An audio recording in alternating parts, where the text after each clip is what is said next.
One વિભાગના forest ટ્રેકર્સની મદદથી ચાલુ નાણાકીય વર્ષમાં અત્યાર સુધીમાં કુલ 104 સિંહોના જીવ બચાવાયા છે। ભાવનગર રેલવે મંડળ સિંહો વન્યજીવોના સંરક્ષણ માટે સતત પ્રયાસો કરી રહ્યું છે। મંડળના નિર્દેશો મુજબ ટ્રેનોનું સંચાલન કરતા લોકો પાયલોટ નિર્ધારિત ગતિનું પાલન કરી રહ્યા છે અને વિશેષ સાવધાની સાથે કામ કરી રહ્યા છે। ભાવનગર રેલવે મંડળના લોકો પાયલોટની તકેદારી અને વન વિભાગના ફોરેસ્ટ ટ્રેકર્સની મદદથી ચાલુ નાણાકીય વર્ષમાં અત્યાર સુધીમાં કુલ 104 સિંહોના જીવ બચાવાયા છે। વધુમાં માહિતી આપી હતી કે 15 ડિસેમ્બર 2024 રવિવારના રોજ લોકો પાયલટ ધવલભાઈ મુખ્ય મથક સુરેન્દ્રનગરે વચ્ચે રાજુલા સિટી પીપાવાવ સેક્શનમાં 5 સિંહોને રેલવે ટ્રેક પાર કરતા જોયા। તરત જ તેને ઇમરજન્સી બ્રેક લગાવીને હાપાથી પીપાવાવ પોર્ટ તરફ જતી માલગાડીને રોકી દીધી હતી।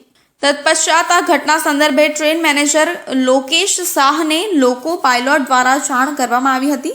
ફોરેસ્ટ ગાર્ડ ઘટના સ્થળે પહોંચીને તમામ સ્થિતિ સામાન્ય જણાતા તેને પ્રસ્થાનનો સંકેત આપ્યા।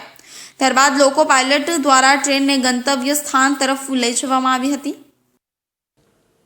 विगत दिनों में लोको पायलट्स ने अपनी सतर्कता से 104 शेरों की जान बचाई है।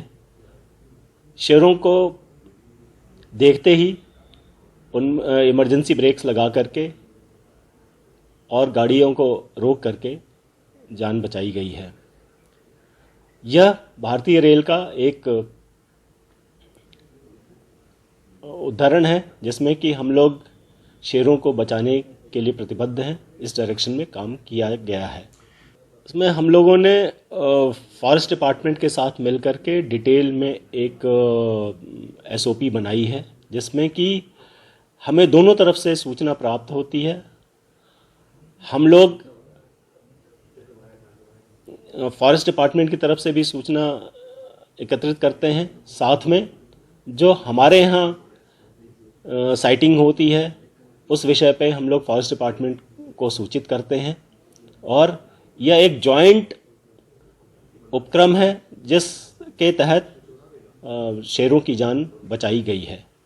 તેમજ ગત તારીખ 14 ડિસેમ્બર 2024 શનિવારના રોજ લોકો પાયલટ સુનિલ પંડિત મુખ્ય મથક જૂનાગઢને ચલાલાધારી વચ્ચે એક સિંહણ 2 બચ્ચા સાથે રેલવે ટ્રેક ક્રોસ કરતી જોવા મળી હતી।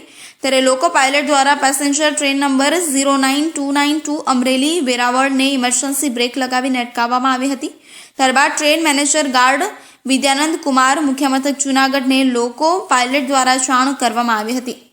માહિતી મળતા જ ફોરેસ્ટ ગાર્ડ થોડી જ વારમાં ઘટના સ્થળે પહોંચી ગયા અને જોયું કે સિંહો રેલવે ટ્રેક પરથી દૂર હટી ગયા હતા।